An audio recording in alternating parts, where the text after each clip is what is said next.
hanya 16 cabang olahraga yang saat ini mendapatkan dana negara, itu pun tidak cukup karena lebih banyak untuk administratif, bukan untuk sarana kegiatan pelatihan. Jadi bagaimana bisa mengirim atletnya kompetisi di luar negeri? Lokal aja kurang kejuaraannya. Komen Bosman berikutnya adalah banyak ketua cabang olahraga itu para pejabat yang cari panggung ya. Untuk ujung-ujungnya berpolitik atau kekuasaan bukan? Mereka tergelak tertawa. Yang dilanjutkan mungkin benar gitu.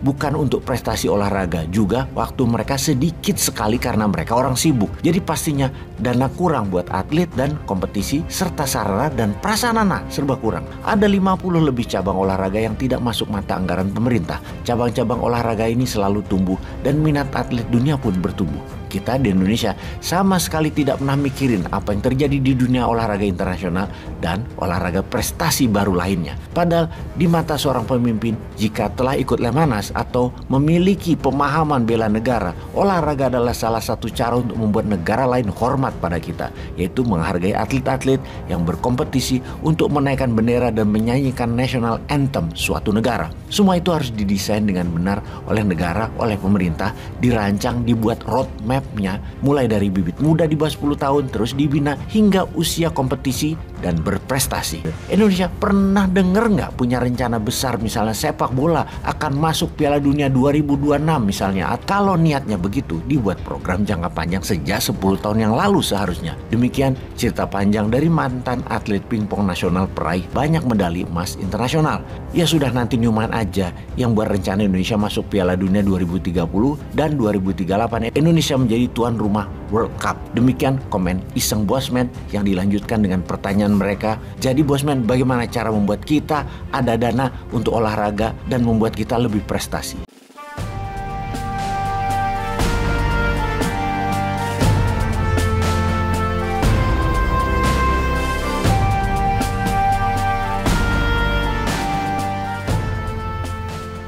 Bosman, bagaimana mengangkat olahraga Indonesia untuk bisa menjadi berprestasi kelas dunia? Ini adalah sebuah kalimat pembuka ketika kami berempat berjumpa di airport minggu kemarin. Saya menuju Solo, mereka bertiga mantan atlet nasional yang sering mengibarkan bendera merah putih di kejuaraan internasional di era waktu muda mereka dulu, yang saat ini menjadi pengurus cabang olahraga yang membesarkan mereka. Mereka menuju ke Medan akan mengikuti sebuah kejuaraan. Keluhan mereka adalah banyak riak kecil dari gelombang besar bahwa olahraga adalah cabang yang tidak diperhatikan selama 20 tahun ini, selama masa reformasi. Puncaknya dalam 8 tahun terakhir ini makin sedikit prestasinya. Tidak heran tidak ada prestasi dunia yang banyak, dan tidak heran tidak memfokuskan prestasi olahraga sebagai kampanye pengenalan olahraga sebagai nation pride bangsa, sebagai ambasador negara, sebagai pemersatu bangsa. Olahraga tidak difokuskan sama sekali. Mungkin karena pejabat tidak pernah ikut Lemhanas, gak ngerti banyak tentang varian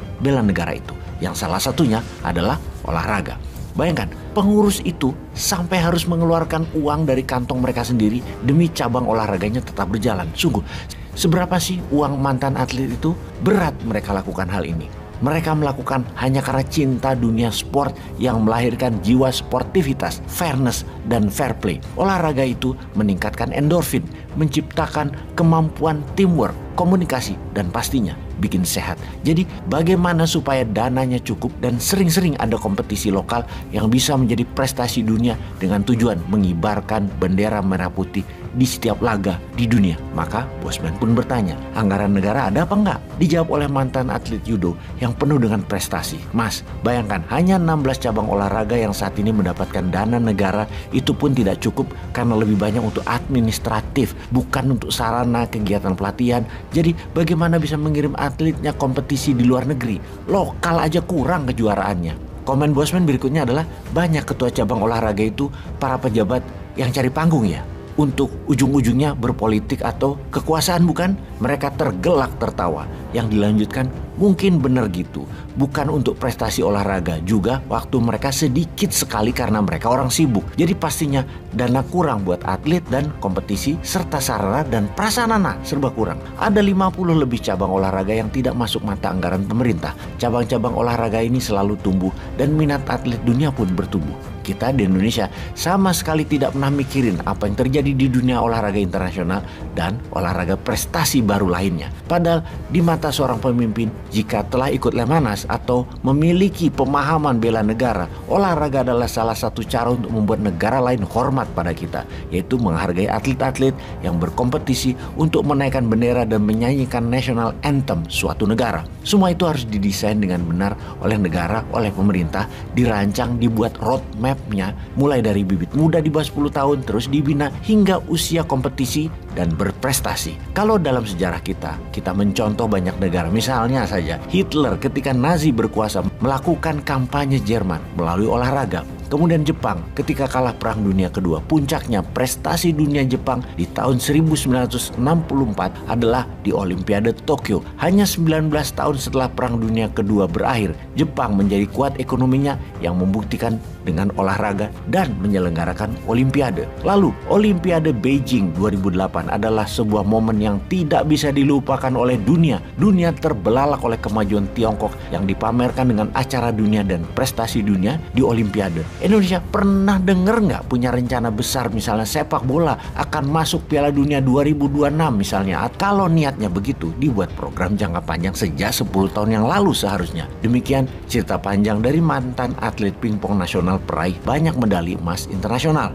Ya sudah, nanti Newman aja yang buat rencana Indonesia masuk Piala Dunia 2030 dan 2038 Indonesia menjadi tuan rumah World Cup. Demikian komen iseng Bosman yang dilanjutkan dengan pertanyaan mereka. Jadi Bosman, bagaimana cara membuat kita ada dana untuk olahraga dan membuat kita lebih prestasi? Kalau Numa ini ya, kayak bener ya Bosman ini. Urusan kompetisi dan pengembangan atlet kalian lebih jago. Kalau dana boleh nggak kita pakai toto atau lotre? Kalian alergi nggak dengan cara itu? Begini saya jelaskan. Spot lotre ini adalah memberi hadiah kepada mereka yang menyumbang. Contoh, harga satu tiket lotre adalah Rp1.000. Maka setiap pembelian Rp1.000 mereka mendapatkan kupon yang bisa digosok. Nanti keluar informasi, ada kata terima kasih, artinya kalian menjadi bagian dari penyumbang olahraga nasional. Lalu ada yang dapat hadiah langsung tunai Rp100.000, maka akan diberikan tunai Rp100.000 kepada Anda. Ada Rp50.000, Rp100.000, Rp200.000, Rp500.000 yang semua dibayar di tempat ketika mendapatkan angka yang keluar dari kertas lotre tersebut.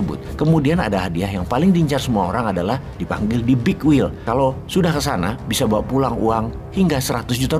Pemutaran Big Wheel ini 3 bulan sekali. Live nasional didapat untuk 1.000 orang calon pemain Big Wheel. Bagaimana menjalankannya? Di mana menjual lotre ini? Gunakan jaringan toko retail Indo dan Alfa misalnya. Kalau seseorang belanja Rp18.000, tawarkan kembaliannya yang Rp2.000, mau dibeli 2 tiket lotre nggak? Kalau iya, belikan 2 lembar lotre, siapa tahu mereka beruntung mendapatkan hadiah tunai langsung atau masuk ke Big Wheel. Cara mengaturnya adalah seperti dunia betting. Semua harus didesain bahwa setiap akumulasi uang masuk, maka yang 30% adalah untuk hadiah para pemenang, yang 5% adalah fee pengelola, yang 10% adalah untuk pajak, untuk negara, yang 50% adalah untuk atlet dan pembina, di mana uang yang dihasilkan itu langsung didistribusikan ke pengurus cabang olahraga non dibiayai APBN. Dibagi rata saja, misalnya langsung dibagi ke 50 cabang olahraga setiap bulannya, alias satu cabang olahraga dapat 1% dari omset lotre tersebut. Lembaga yang kelola ini adalah lembaga swasta independen yang diaudit bulanan dan terbuka secara publik. Lalu, apa komentar mereka ketika mendengar usulan ini? Ayo Bosman, kapan? Hajar! Saya dalam hati komen, kok Bosman ini tabrakan terus ya sama regulator dan pejabat ya? Power bank rumah ribut sama PLN dan oligar batubara. Bus listrik pasti ribut sama Departemen Perhubungan. Keinget mobil listrik yang nggak lulus tes emisi. Ini lagi, lotre untuk olahraga. Apa dikasih izinnya? Bosman ini nggak boleh berprestasi kali ya? Atau memang disuruh ngonggongin pejabat yang lupa rakyat? Wes, nasib. Semangat aja pokoknya.